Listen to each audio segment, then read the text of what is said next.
I mean, to me, this is an interesting question because there are historical events that are groundbreaking, but they're not necessarily interesting to watch.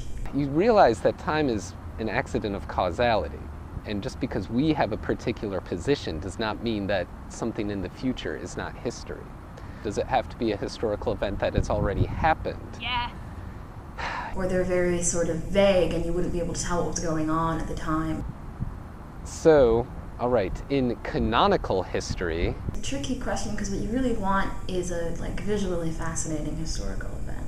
Norman invasion? Probably not that fun to witness, really. It'd probably be pretty grisly. The first defenestration of Prague. I would go with the first one over the later one. Throwing someone out a window is visually interesting, but that's not really the reason. It's a visually interesting occurrence that has a great political symbolism at the time. England, late 70s, around the kind of punk rock and alternative culture explosion. It would be fascinating to see how people kind of spontaneously try and reinvent the rules of society. It's said that Muhammad was one day praying at a temple, and upon opening his eyes he found a cat had fallen asleep on his robe, and he slowly unsheathed his blade and cut away his robe and walked away.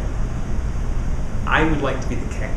There's a temple called the Bamboo Temple that's just outside of Kunming, which is a city in Yunnan province in southern China, that has an amazing artistic work done by a Chinese artist called Li Guangxiu that happened in the late 1800s, which are the 500 enlightened disciples of the Buddha in all these ecstatic positions. Some of them are screaming, some of them have eyebrows that wrap around their bodies. They're riding on gigantic crabs. Some of them have arms that are reaching up to the ceiling of the temple, like grabbing on moons. They're all whispering to each other, and I find this work to be awe-inspiring. There's almost nothing known about the artist or the making of it, so I would very much like to travel back to that time and be able to communicate with this man. I'd like to have experienced the world climate during World War II, just to see what it was like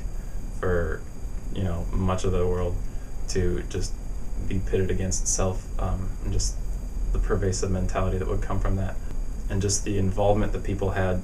You weren't fighting for only your country, you were fighting for an ideology that is shared by other countries. So in this disparity, there was a unity, and I think that's very interesting. The first telegrammed message was, "What hath God wrought?"